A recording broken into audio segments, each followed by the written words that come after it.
When the singer and broadcaster George Shelley lost his younger sister Harriet in a tragic accident last year, he turned to antidepressants and therapy to help him come to terms with his grief. Now he hopes his story will help other young people who are experiencing similar problems. In a new BBC documentary, he describes what it was like trying to understand what had happened as he aimed to return to some sort of normality. I mean, the last time I performed was just before I lost Harriet, and she was there. I can remember that whole performance, and it was something that I'd worked on for so long. Like, her face, when I come off, she was just, like, always beaming, and, like, part of me is excited to perform again because I feel like I'm going to get off stage and...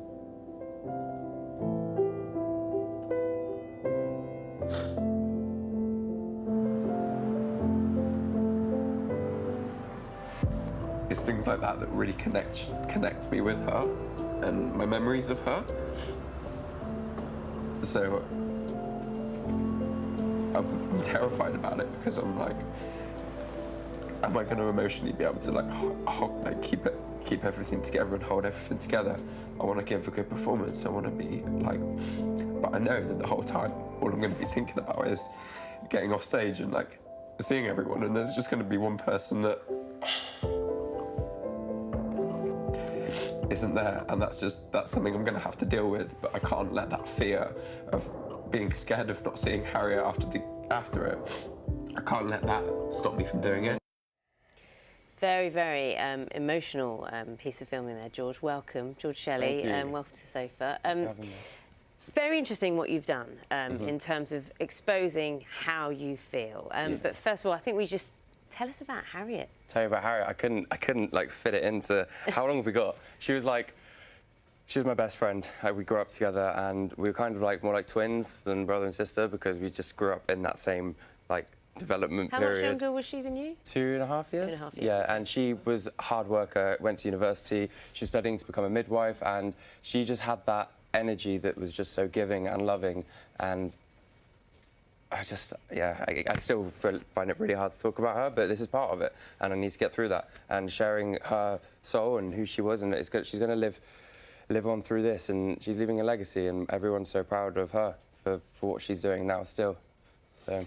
She lost life in an accident, so it came out of the blue for you. A huge shock. And it's so lovely to hear. I mean, when Naga asked that question about, tell us about it, you were able to smile. And I know that, you know, that's not the whole story, and there's a lot of sadness still there.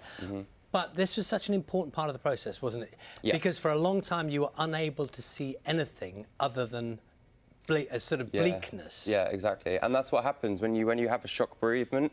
You kind of go into denial and you want to shut off from the world, and that's a slippery slope. And if you carry on down that road, you can end up doing bad things and regretting it later in life. And talking through the emotions and processing them is the best way to kind of like work out the clear path ahead for you and like the right way to move forward. And I don't think I would have be able to be in this position, sat here talking like this about it, if I hadn't have filmed this documentary and learned what I've learned along the way, because I've met some amazing, inspirational people, which you're going to see in the doc. So. Why do you think it was so important that someone like you, from your position in terms of you were in Union J, you've been a radio DJ, you're back performing, but the people you appeal to in terms of a younger audience, are you aware of how you're going to help them deal with grief? Or at least acknowledge that they're grieving? Yeah, it's a really hard subject for young people to talk about in particular, especially young men. I think it's under a quarter of the people aged 25 and under in the UK that take their own lives have suffered a bereavement. So there's the stats, that's it. And, you know, when you get into that place, and I'm not saying I was in that place, but I was close to it, and it was... it's scary, and if you don't have anybody to talk to and you don't have anybody to sort of work through it with, then they build up and you're suppressing the emotions and suppressing the grief. It could come out later in life, like 20 years down the line, and it's just... I've spoken to people, I've had already some comments and response back from people that said, I lost my brother years and years ago, 20 years ago, and I've never spoken about it until now, and this is the first step for them talking to me, and I'm like, wow. I'm now because it didn't really make sense in my head how it was going to help sharing my story, because I was just like, it's just life, it's just how it's been. It's not a story, it's nothing like that. It's just the bare truth of what's happened.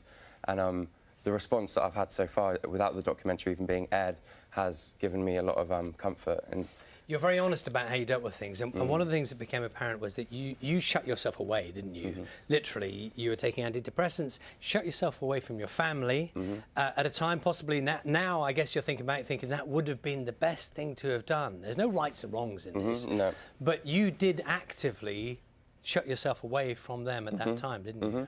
It's just like you want to hide away from the world. And the thing with the antidepressants, it's not something you just jump on, and it's not a quick fix at all.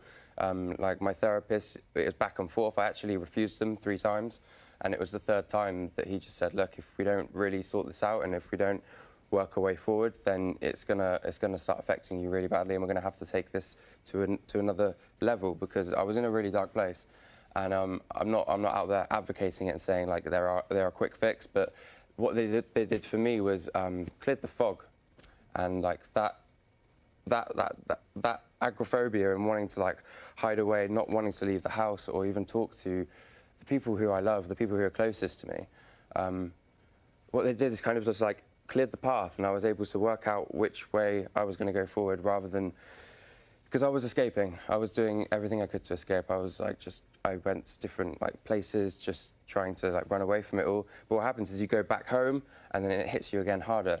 Escaping is not the best way to do it. And anyone who's been through grief, and various ways everyone has, will know that no matter how you're feeling at one time, little things can knock you right off, can't they? Exactly. And that will happen. It's just one of those things you have to come to terms with. And that's going to be like that for the rest of your life, and you have to work out ways of like avoiding them or dodging them or just dealing with them when they're there in front of you. How cathartic was it for you and your family in terms of the relationship you all had? Because as you said, you hid yourself away. You've admitted that. Because they're involved in this documentary as well. And there are some very emotional conversations you have on camera with your mum and your dad. Yeah. I think I learned a lot about life from my parents, definitely, like seeing how they coped with it. My mum is in a completely different place now to where she was a year ago. And when I see her talking so eloquently and like articulately about her emotions, and it's just like, wow, you're so strong, Mum. And same with my dad. He had a motorbike accident. He's paralysed his left arm. He suffers brain damage from it. And watching him like build his himself back up again, and on top of that, he lost his daughter. So I have nothing but respect, the utmost respect for both of them, and they've given me that strength as well, and we've all just supported each other. So it's really been special. Some of the cliches about dealing with moving on with your life or just carrying on with your life are true, aren't they? I mean, how presumably, as you're going back to performing now, which you are, and those things, presumably Harriet is large in that thought process about Massively. just carrying on anyway, just doing it regardless. Exactly, and that's the sort of attitude that Harriet had. She didn't let anything knock her back, and she was always she was always studying or like moving forward in her life. She never wanted to stay stagnant. She was always reaching for the stars and like going for anything she could. So I couldn't let myself, when I was in that position, keep going that way, because I was just like, I want to make her proud, and I want to do something that's gonna.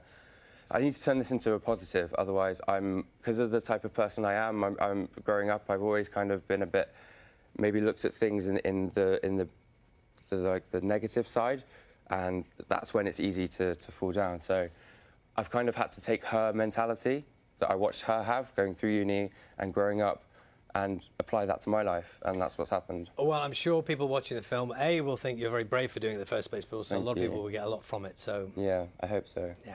Thank you for coming. Lovely to treasure her memory as well. Yeah, exactly. Thank you. Thanks, George. Cheers. George Shelley, Learning to Grieve, is available to watch on BBC Three from this Sunday. And if you, of course, have been affected by any of the issues that we've been talking about with George, you can find support online via the BBC Action Line website at bbc.co.uk/Action Line. And, of course, you can hear more from George on the BBC Breakfast Instagram account too.